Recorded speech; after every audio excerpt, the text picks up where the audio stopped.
The millionaire stuns everyone after a homeless kid asks to eat his leftovers.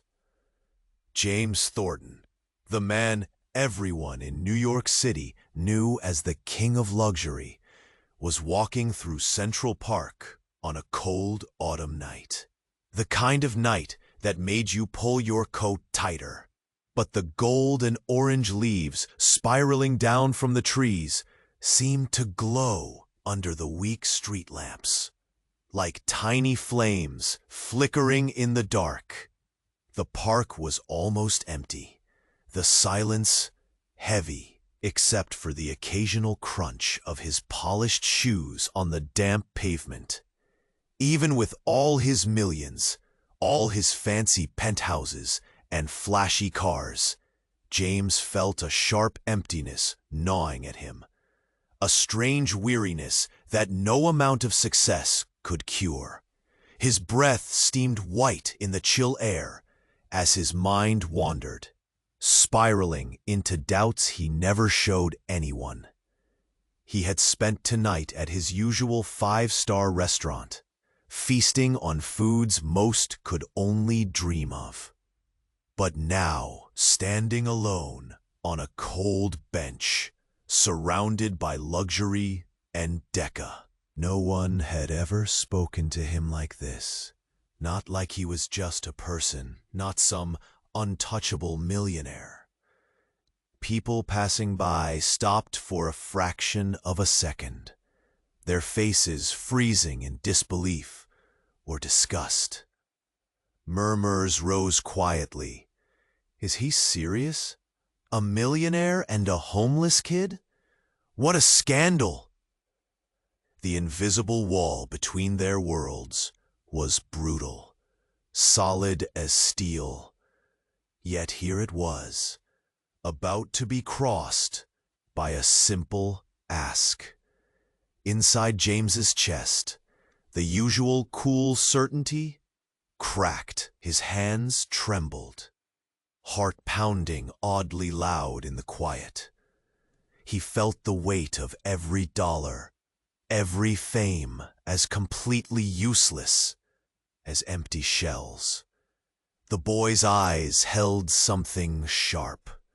Fear, but also hopeful desperation.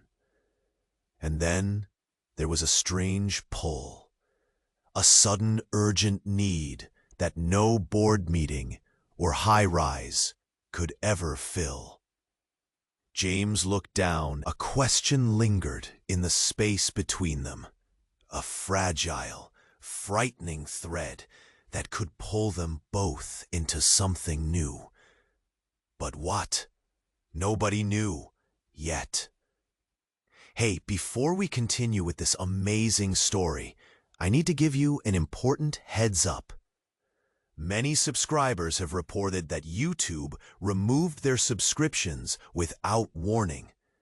Just quickly check that red button below to make sure you're still subscribed to the channel. I don't want you to miss any exclusive content coming your way. And while you're at it, leave that powerful like. It helps me a lot with the algorithm. Oh, and tell me in the comments, what city are you watching from? I love getting to know each incredible person who is part of this community. Your participation makes all the difference. Let's interact. The cold night held its breath. James's fingers tightened. Then, without warning, a shattering sound ripped through the silence. Glass, exploding glass. A startled gasp scattered from the few people clutching their coats nearby. James's head snapped toward a sudden crash down the path, a blur of movement, shouting, chaos slicing the night open. From the shadows burst a group of men, rough and grimy, faces twisted with anger. Their leader, a burly guy in a leather jacket, pointed a finger at the boy. "There he is," the man barked, voice cracking the stillness like a whip. The kid's eyes snapped wide with terror as he jolted back, stumbling over a root. James's heart slammed into his ribs. "No!" he shouted, stepping forward, the cheap napkin pressing between his shaking palms like a shield. The crowd froze, whispers clashing with pounding footsteps. "What's going on?" "Boy, is that kid?" James's mind reeled. Suddenly, everything shifted. The boy's pale face twisted, not with fear, but something darker. A spark flickered in those wide eyes. The leather jacket man grinned cruelly and shoved the boy down to the ground, knee pressing into his back. "Stop squirming, punk," he hissed, reaching into the kid's filthy jacket. James took a step closer. His voice cracked, raw and unsure. "Wait, who are you? What's this about?" But the leader ignored him, dragging the boy up harshly. Then, in a moment that froze James's blood cold, the boy yanked something from his own jacket and slammed it hard into the leather-clad man's chest. It was a steel badge, a police badge. Shock slammed James backwards. The crowd gasped, people murmuring, eyes darting like startled birds. The man staggered, surprise and pain flashing across his face. "Wait, this kid's a cop?" James whispered, heart thumping wildly, chest tight as a cold fist. The boy, no longer a lost, invisible shadow, stood tall for the first time. "I'm not just anyone," he said, voice sharp and fierce. "I've been tracking them for months. These men, gangs using kids like me to survive, they steal. They lie, they kill. I wasn't begging for scraps. I was testing you." The crowd recoiled, whispers turning into shocked gasps and angry questions. James's hand fell limp, the leftovers forgotten. His mind spun. The boy he thought was helpless, a victim of the streets, held a secret razor beneath that ragged skin. Everything he'd believed shattered in a staggering crash. A bitter wind rose, swirling dead leaves around them like ghosts. The streets, the park, his whole perfect bubble, they were lies, a game. And now James found himself caught between two chilling truths. The boy wasn't what he seemed, and James wasn't just a millionaire with an empty heart. He was part of something much darker, something no one around them wanted to admit. The park grew colder. The crowd held its breath. James looked into the boy's fierce, tired eyes, eyes that suddenly held a question no one expected and no one dared answer. "What do you really want from me?" The night waited. Then, far off in the distance, a siren screamed, piercing, urgent, and coming closer fast. The siren screamed closer, slicing through the cold night like a razor. James's heart hammered loud enough to drown it out.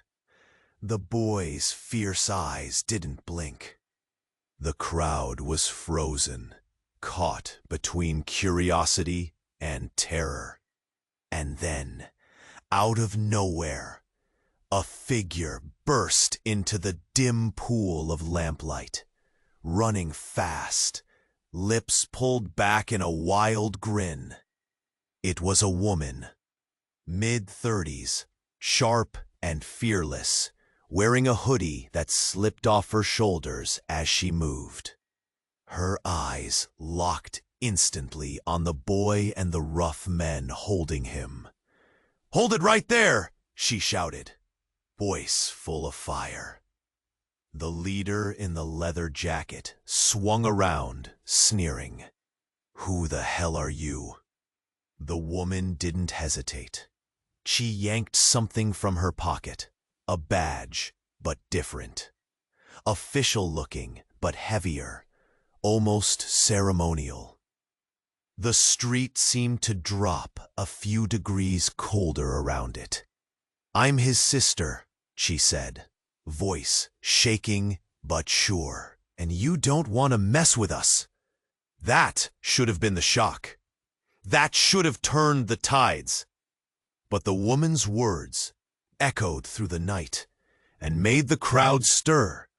But then, something broke the whole scene open. Something James would never forget. The boy looked at her. Not with relief. Not with trust. His jaw clenched hard. Then, shockingly, his eyes filled, just for a second, with icy cold anger. "No, you're lying," he spat. "You're the one I've been after." The woman blinked once. Then, without warning, reached into her jacket and yanked a gun. Everyone gasped. James froze, heart stopping altogether. The rough men tensed, stepping back like they'd all been waiting for this. "Drop it," the leader barked, eyes wild but unsure. The boy acted fast. He twisted free, breaking from the leather jacket's grip, stepping between James and the woman with the gun. "Stop!" he yelled. "She's the real bad guy." The crowd's murmur shifted, now filled with confusion. Faces turned toward James, then the boy, then the woman, holding a weapon with trembling hands. The woman's voice cracked, but her grip didn't falter. "You don't know what you're doing, David," she hissed. "I'm cleaning up the mess you left behind." David. The boy's name was David. James's mind raced, not with understanding, but with the sharp sting of betrayal and disbelief. "Wait, what mess?" James managed to choke out. The boy, David, turned toward James, eyes blazing with painful truth. "You think I'm some street kid playing cop? I'm the reason those gangs fear us. I was planted," he said, voice raw. "This whole story you're telling yourself, it's the cover-up." James stepped back, his shoulders shaking. The cold night was no longer just around him. It was inside him, freezing his breath and hopes alike. The woman, his sister, lowered the gun slightly, her eyes cold, hard steel. "Our family, this city, it runs on blood you don't see," she said. "James, your fortune, it was built on lies, on silence." James's mind shattered. The boy, his brother, the sister with a gun, the gangs, the undercover cop act, it was all tangled. He felt like a stranger in his own life. David, his brother, locked eyes with him and whispered, "Do you really want to know the truth? Or would you rather stay blind?" The siren wailed closer, flashing red and blue lights twitching through the trees. But for James, it was drowned out by a louder, deeper sound, the terrible crack of his perfect world breaking apart. His lips trembled, heart raw and exposed, as a single thought crashed through the wreckage. What if I never knew who I was at all? The night held its breath, and the question hung, sharp, bleeding, unforgiving, in the cold, dark air. Who was James really? Who was David really? And what was the secret that made the city's shadows darker than anyone dared imagine? The crowd waited. The night waited, and nothing would ever be the same. The siren wailed closer, sharper now, cutting through the night like a blade. James's chest tightened, the cold sinking deeper, like ice wrapping around his ribs.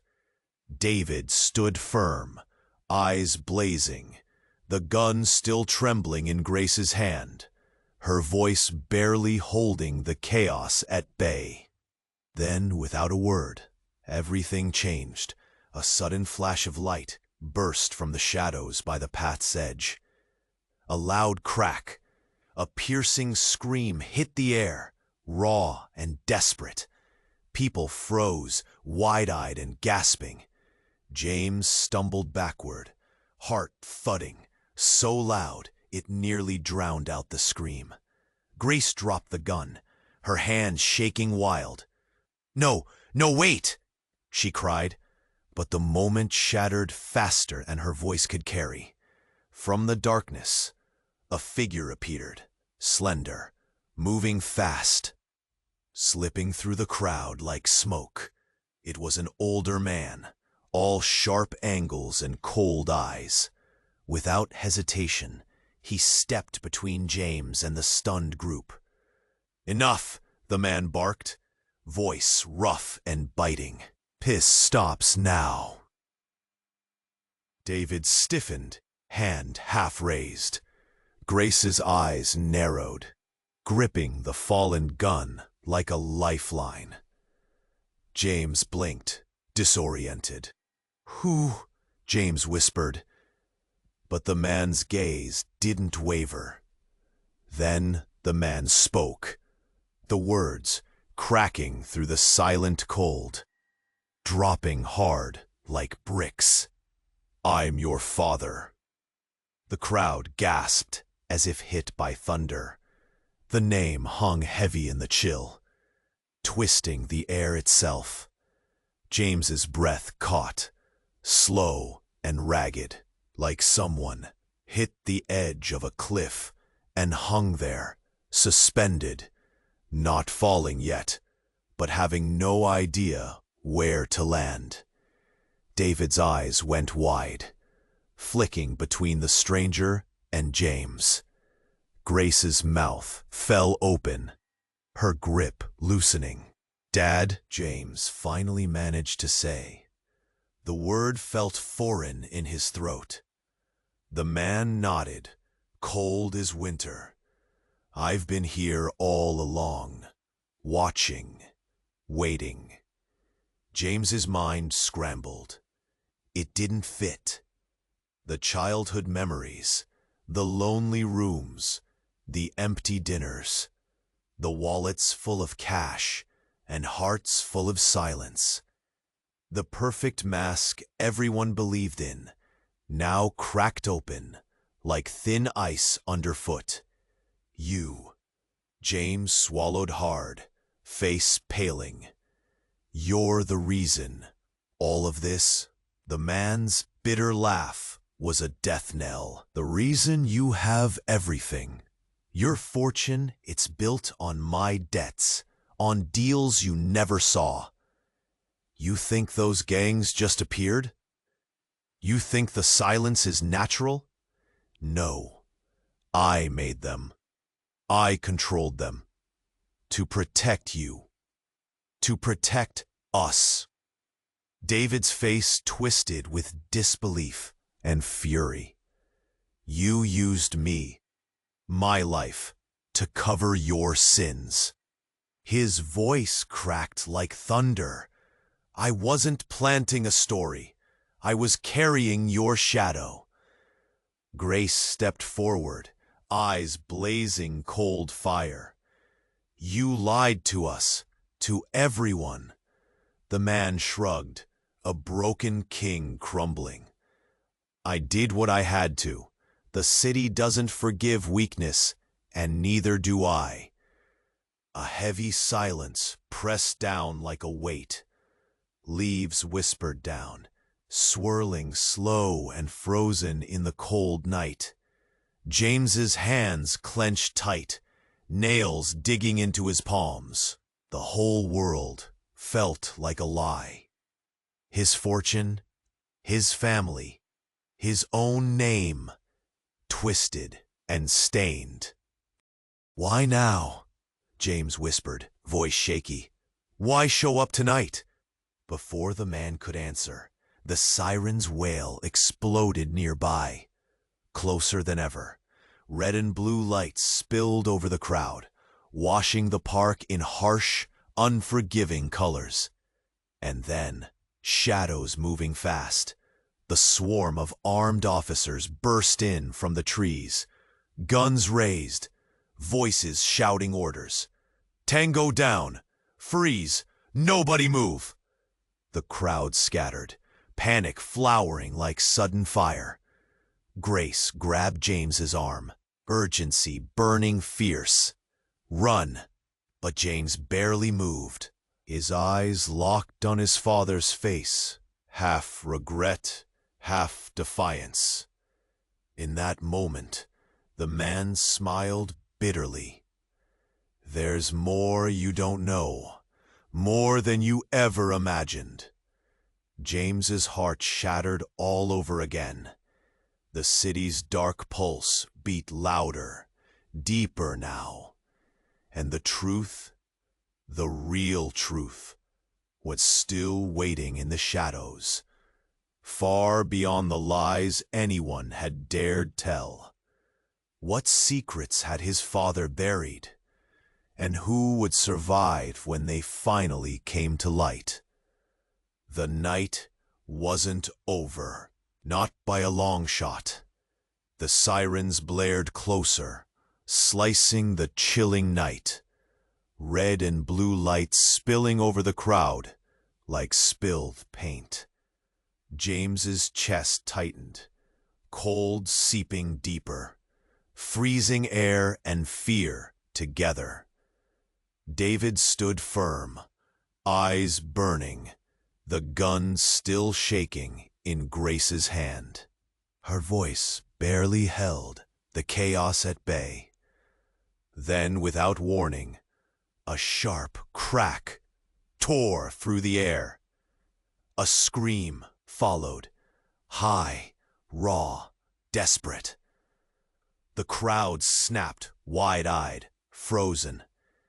James stumbled backward, heart pounding in a wild mess, drowning out the scream. Grace's hands shook like leaves as she dropped the gun. "No, wait," she stammered, but the moment shattered too fast. From the shadows sprinted a man, tall, lean, face carved from shadows, eyes icy sharp. He moved like smoke cutting through the crowd. "Enough!" The man's voice cut through the noise, cold and fierce. "This ends now." David froze, hand halfway up. Grace's eyes narrowed. She gripped the fallen gun like a life raft. James blinked, lost. "Who?" James whispered, but the man's gaze never flicked. Then came the words, a hammer fall in the silence. "I'm your father." Gasps rippled like cold thunder. The name hit the night and twisted it on its axis. James's breath caught, slow and ragged, helpless on the edge of a cliff he didn't want to fall from. David's eyes widened, darting between the stranger and James. Grace's jaw dropped, hands trembling. "Dad?" James's voice cracked, foreign and fragile. The man nodded, eyes like frozen steel. "I've been here, watching, waiting." The pieces scrambled in James's head. A childhood lost in silence. Empty rooms, dinners filled with nothing. The perfect mask cracked, thin ice breaking. "You," James choked out, face pale. "You're behind all this?" A bitter laugh, hollow and deep. I gave you everything. Your fortune, built on my debts. The gangs, I made them, controlled them, to keep you safe. David's face twisted with fury and pain. You used me, my life, a shadow to cover your sins. His voice thundered. I wasn't planting stories. I carried your darkness. Grace stepped forward, fierce and cold. You lied to us, to everyone. The man shrugged like a broken king. I did what had to be done. The city doesn't forgive weakness. Neither do I. Heavy silence pressed down, cold and thick. Leaves spiraled down, slow, frozen in the night. James clenched his fists, nails biting into his palms. His world was unraveling. His name, his family, his wealth, stained and twisted. Why now? His voice was brittle. Why tonight? He never got the answer. Because suddenly, a blinding flash cut across the park. White, explosive. James barely registered a deafening crunch, the sickening crack that thundered in his bones. Then, pain, burning, searing, slicing through his chest. He staggered, eyes wide, heart shattering, as he looked down. Blood bloomed over his expensive shirt, a dark red stain spreading fast. A terrible calm. Then chaos exploded. Shots rang out, sharp and angry. The man, his father, fell back, a look of shock dragging across his face, his knees hitting the ground hard. David screamed, something raw and broken, lunging forward. Grace dropped the gun, wild tears spilling as she screamed his name. James's breath caught, sharp and jagged, his body numb and heavy. But the worst was still coming. As James's vision blurred, but still sharp enough to see. The crowd wasn't shocked by the gunfire. No, they were staring in horror at something else. Because just beneath James's shattered chest, under the blood and chaos, there was something wrong. The bullet didn't come from the father's direction. It came from James's own hand. His hand, shaking, trembling, gripping a small smoking gun. He looked up at his father's fallen form, mouth dry, heart screaming, a terrible question roaring in his mind.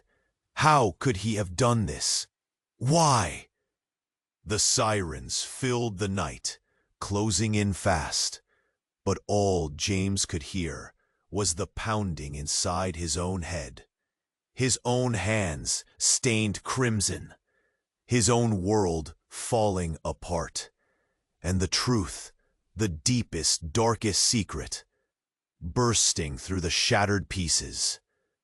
Because in that moment, under the blood and lights, as everything collapsed, James realized one bone-chilling fact.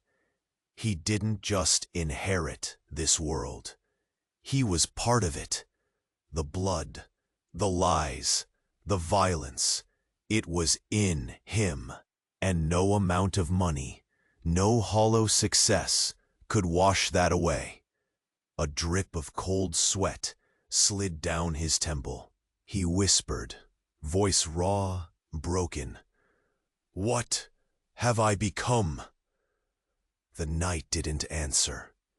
It only waited, waiting for the next lie to break, waiting for the next truth to kill.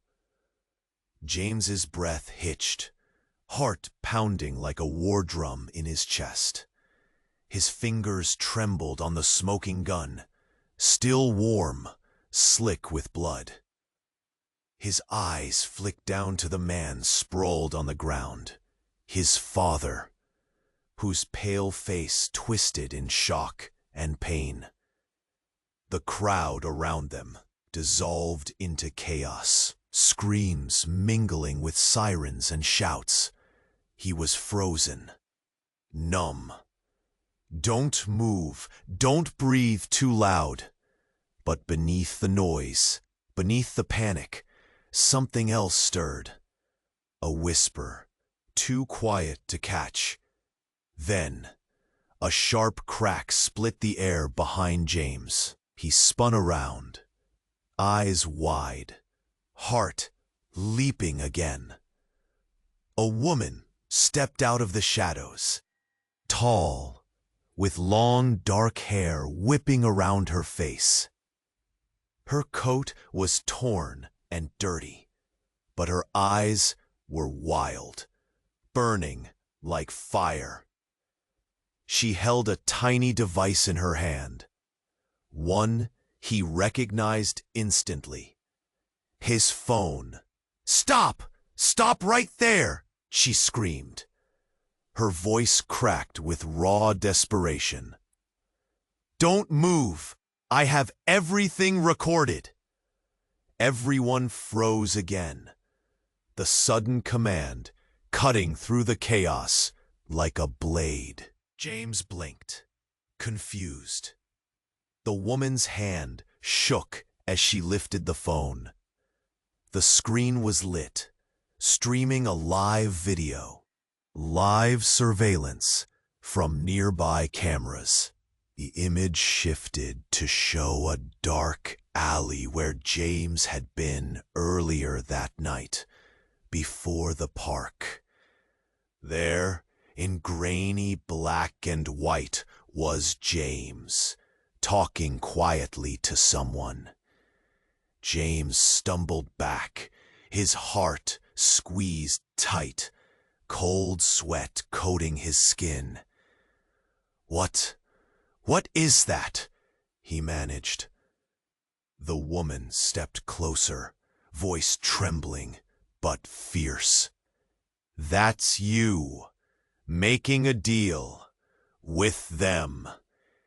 She pointed toward the leather jacket men, now cautiously watching. "Before the stabbing, you planned this," the crowd gasped. David's face twisted in shock, then rage. "No, no way! James doesn't!" Grace's jaw dropped, her hands gripping the fallen gun like a lifeline. James's mind shattered. The steady foundation of everything cracked wide open, splintering into 1,000 sharp pieces. The truth hit hard, drowning out everything. He had lied, not just to others, to himself. Because the boy begging for leftovers, the kid David claimed was tracking gangs and secrets, that was a mask James wore too. He wasn't just caught in darkness. He had pulled the strings too. Sudden tears cut across James's face. His voice broke. I was trying to protect all of us, to stop it, but they made me do it. This world, it owns me." The woman's eyes softened for a second. "You don't have to keep drowning in it." But then she pulled the phone back, voice dropping low. "Or maybe you like this game more than you want to admit." The sirens wailed louder, closer now, but inside the frozen park, silence grew thick as any crowd murmured in horror or whispered fierce questions. Was James the victim, or something darker? The shattered pieces of their past, Their family, their lives were no longer separate. They wound together, tangled and spinning out on a storm none of them had seen coming. And in the center stood James, clutching the gun, soaked in blood, staring at the woman with wild eyes. "I don't know who I am anymore," he whispered. "And maybe," the woman said, stepping closer, eyes sharp as knives, "no one ever really did." The night didn't answer. It only waited, waiting for what James would do next, waiting for the secrets buried deep enough to destroy everything, to finally come alive. The city's cold breath wrapped around them all, and the game had only just begun. James's breath hitched. His hands trembled on the smoking gun, slick with fresh blood. His eyes locked on his father's face, drained of color and frozen in shock. Around them, chaos burst. Shouts, sirens, people rushing, stumbling. He was stuck in the moment. Frozen. A cold lump squeezed his throat tight. "Don't move. Don't breathe." Then, out of nowhere, a voice cut through the noise. "Stop!" A woman stepped forward. Not the wild one with the phone. Someone calm, steady, sharp-eyed. She raised her hand, the palms facing out. "Everyone, freeze. Police, step back." Her badge flashed. FBI. The crowd hesitated, confused. David glared, hands still shaking. Grace's face drained, eyes flicking between the new arrival and the fallen man. James barely registered the woman's next words. "Put down the gun, sir," she said, voice low but iron firm. James's hand shook harder. His mind spiraled. What was going on? How did everything spin so fast? Then the woman, Agent Collins, turned toward James, eyes piercing. "James, we know who you are," she said, voice tight. "You're real." Agent Collins reached into her coat and pulled out a thin folder. She flipped it open, and James saw the photo. A younger version of himself, but with a different name. John Ellis. And beneath it, a headline: FBI AWOL agent missing for years, involved in high-profile corruption case. Crowd gasped, murmurs spreading like wildfire. David's eyes narrowed, lips pressed tight. Grace paled, shaking her head. James, or John, felt the room tilt. "No," he whispered. "That's not me." But Agent Collins shook her head. "It is. You faked your death, started this new life, but we never stopped looking." Breath hitched. James's chest burned. The blood on his hand spread hotter. The gun felt heavier, like a chain pulling him under. "Why?" Grace whispered, voice cracking. Agent Collins stared hard. "Because you ran from the truth, from justice. You betrayed the FBI, joined the very crime families you were supposed to take down." David's face twisted in rage. "You used us all. Me, the gangs, the lies. It was your game." James swallowed, voice barely a breath. I thought I was saving us."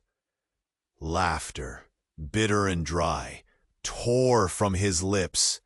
Then a sharp noise, metal against metal. All eyes swung toward the shadows behind Agent Collins. Slow, deliberate steps came forward. A man, a stranger, tall, dressed in a dark suit, calm as ice. He clicked open a phone and pressed play. The screen showed footage. The moment James shot, the stranger smiled coldly. "I'm the one who set this all in motion," he said. The crowd shuddered. Agent Collins's calm cracked. "Your handler," he said. "The one who told James or John what to do. Told him who to kill." Silence swallowed them. James's mind exploded. All the pieces fell apart. His life, his lies, his family, the gangs, the masks, the betrayals. All puppets dancing to a tune they never heard. The man locked eyes with James. "And now," he said, voice low and dangerous, "it's time for the final move." James felt a cold claw clutch his heart. "Who are you?" he asked, voice broken. The man smirked. "As much a part of your story as you ever were." Then, without warning, the man pressed a button on the phone. A hidden backpack lay behind a nearby tree. A countdown exploded on the screen. 10, 9, 8. Panic burst loose. Screams echoed. James dropped the gun, heart pounding wild. David grabbed Grace's hand. "You lied to us all. To me," David said through clenched teeth. "But now we have one chance." James's breath trembled. They had no time, no choice. The night turned from betrayal to terror in a heartbeat, and the question remained: who could survive the truth when it was ready to blow them all apart? The crowd fell into chaos. The night waited, waiting for the blast, waiting for the end, waiting for what James, no, John, was truly made of. The countdown hit 7. Tension snapped tight, like a wire stretched too far.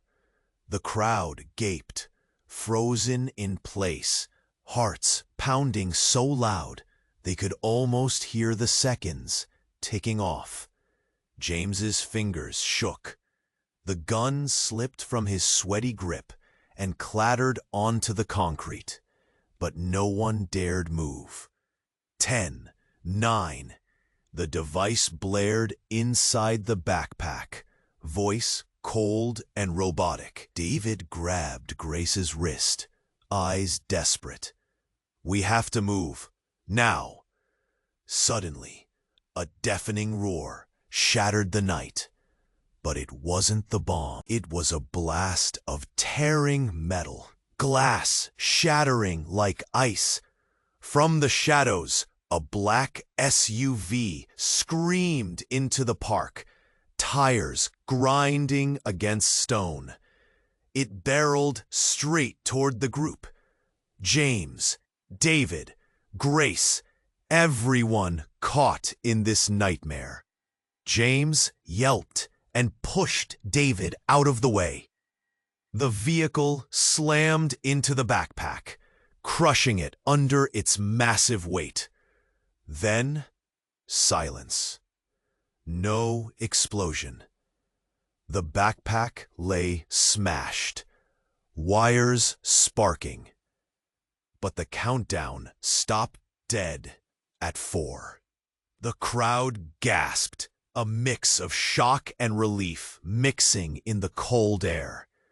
But before anyone could catch their breath, the SUV's door flung open. A man stepped out, Not just any man. A man James recognized. His face was pale, eyes wild, but he smiled with a terrifying calm. "Hello, family," he said, voice low and sharp like a knife. James's blood ran ice cold. It was him, the real James, the original James, the man thought dead years ago. The one John Ellis had buried deep with a new name, a new life. The crowd stared, jaws dropping. David's mouth hung open. Grace's eyes flared wide. James, the one holding the gun, soaked in blood, could barely move, heart punching madly against his ribs.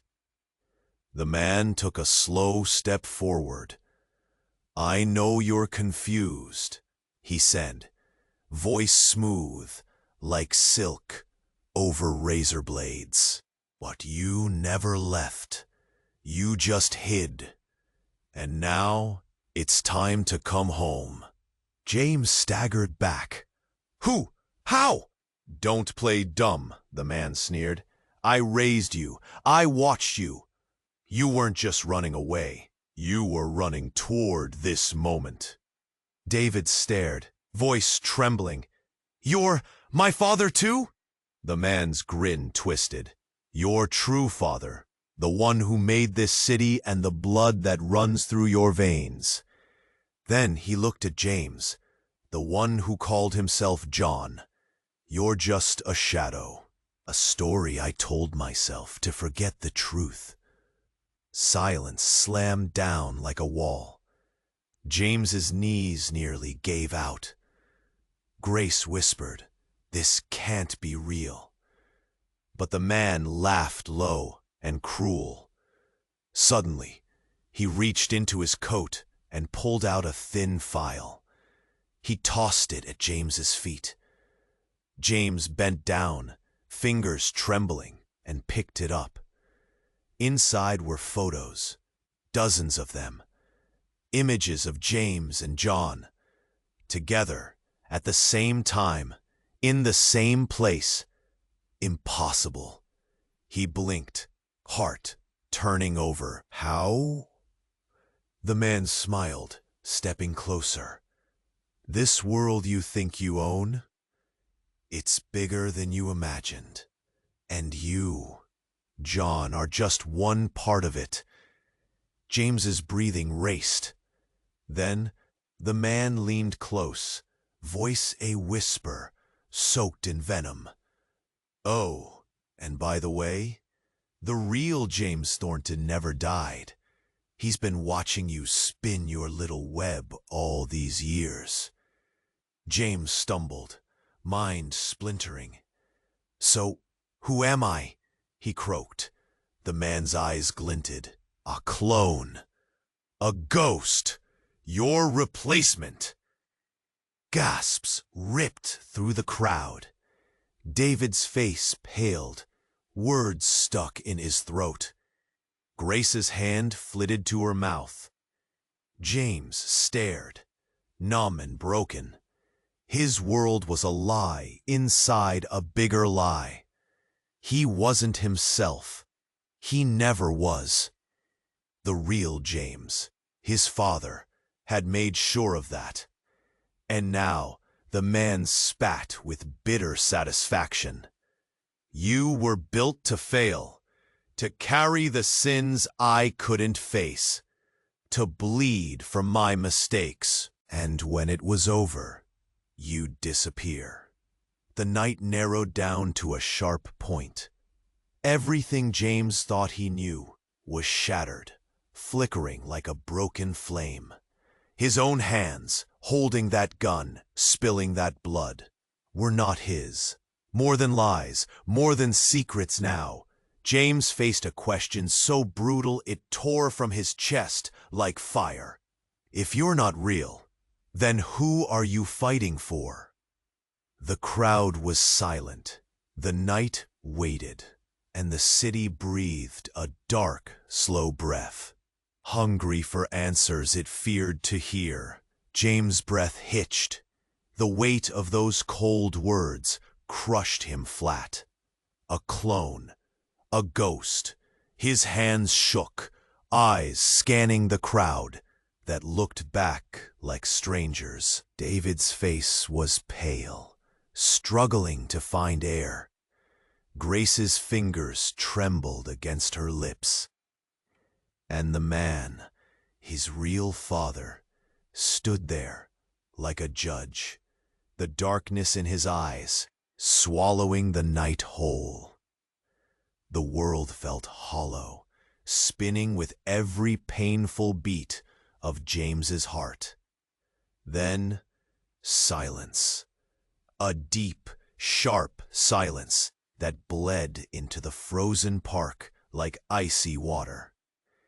James's knees buckled, but he caught himself on a bench. The crowd's whispers fell to pinpricks of breath and rustling leaves.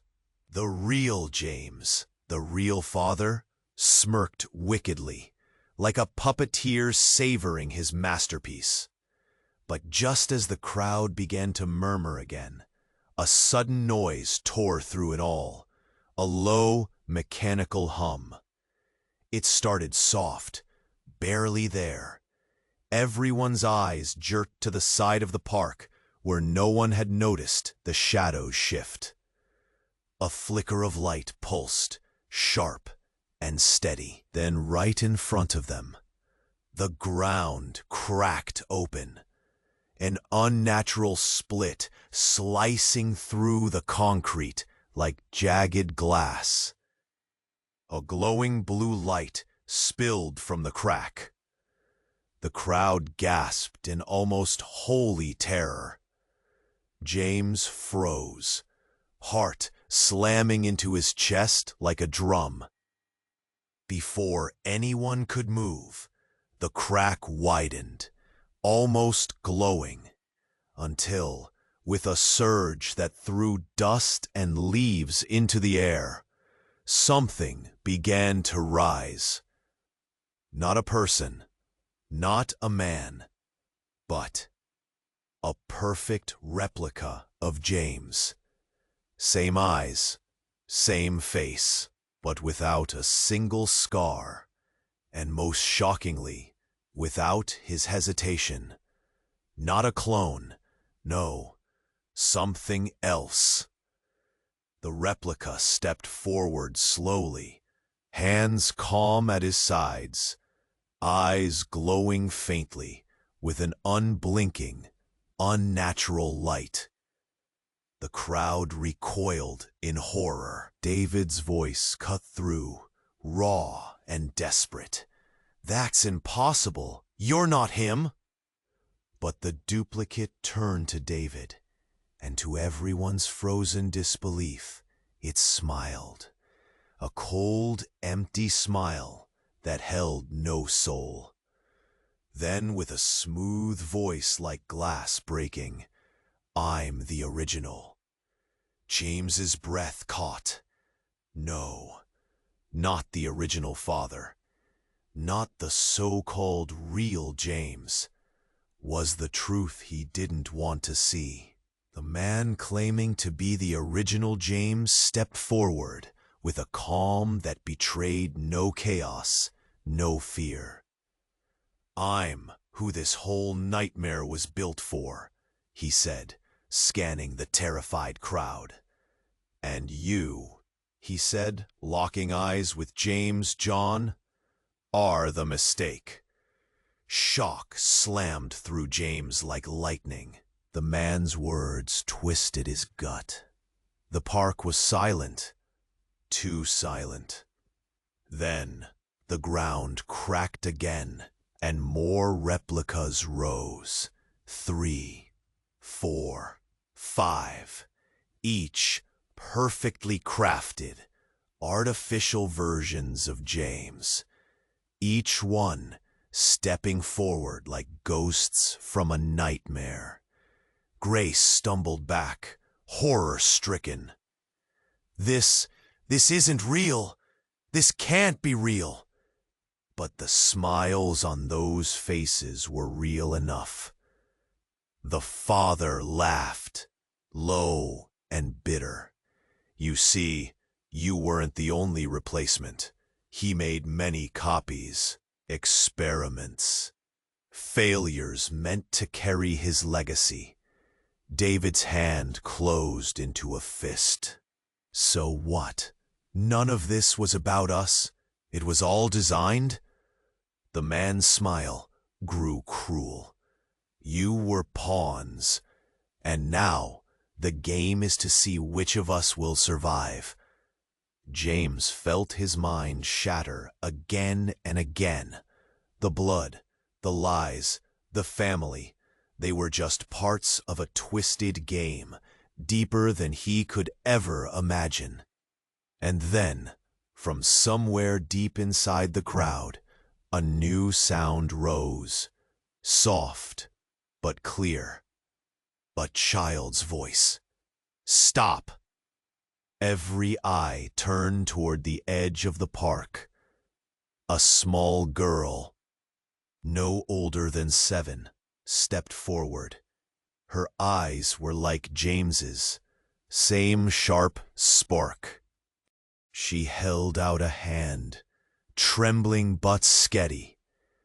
"I'm the last one," she whispered. "The real last one." The crowd fell frozen.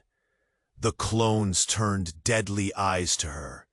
The man who claimed to be their father's smile vanished, because now the truth was yelling louder than any lie. James, John, looked at the girl and whispered, his voice cracking with hope and dread. "Who are you?" The night dropped into darkness once more, waiting, waiting, waiting for the last secret to burn away the lies, or to bury them all in deeper shadows. And the city held its breath. The small girl stood shaking, eyes wide but fierce. Her voice trembled, but it cut through the cold like a sharp blade. "I'm the last one," she said. "The real last one." The crowd gasped, frozen in place. The clones stared at her, silent but deadly. The man, the real father, they all feared. His smirk vanished like smoke in the wind. James, John, felt a strange calm wash over him. The lump in his throat burned, but for the first time, a sliver of hope pushed through the dark. The girl took a step forward, holding out her hand like a lifeline in the storm. The clones hesitated. That moment stretched thin, heavy as ice. Then she spoke again, voice steady and clear. "This ends now." A sudden spark flashed in her gaze. The replicas faltered, scanning her with the cold uncertainty of shadows chasing light. James's heart thundered, chest tight and shaking. David caught the girl's hand, his voice rough but urgent. "We fight together or we fall apart." Grace nodded, face pale, but fire burning in her eyes. No more lies, no more games. The father, smiling, cold, broken, stepped back, shadows folding into him like a cloak. For a breathless beat, silence stretched across the park, heavy with everything left unsaid and unknown. Then, the small girl's hand glowed faintly, a soft pulse like a heartbeat. The clones blinked, flickering, losing their sharp edges. One by one, their frozen smiles cracked, faces softening. Like ice melting under a reluctant sun, they blinked humanity back into their eyes. James watched, awe and fear twisting inside him. This wasn't the end. Not really, but maybe a beginning. "We're not mistakes," the girl whispered. "We're alive." The crowd exhaled, whispers rising like a wave ready to crash. David squeezed James's shoulder. "We choose now," he said, his voice low, fierce. James nodded, hands still trembling. The night wasn't over. Nothing ever was. But here, in the cold, broken heart of the city, the first light fought back. The crowd pulled closer, some wiping tears, some shaking heads in disbelief. The woman with the phone stepped forward, voice softer now. "It's not just about the blood or the lies." Grace looked at James, John, with something almost like peace. He met her gaze, voice raw and honest. "I don't know who I am yet, but maybe that's okay." The small girl smiled, holding out her hand again. James stepped forward, uncertain. And then, the sirens suddenly faded into the distance. The park held its breath. The city waited. Because some secrets don't end. They just change. And the real story? It's yet to be told. All right, now listen close. This is the moment you need to dive in. You absolutely need to subscribe to this channel right now so you don't miss the exclusive stories coming next.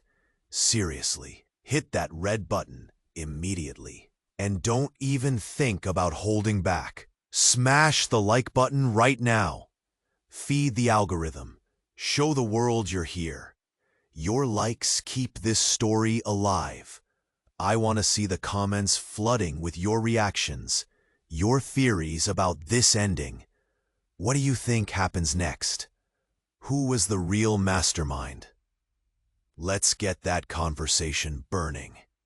And most importantly, don't wait even one more second to share this video with at least 5 friends who need to see how this thrilling story ends.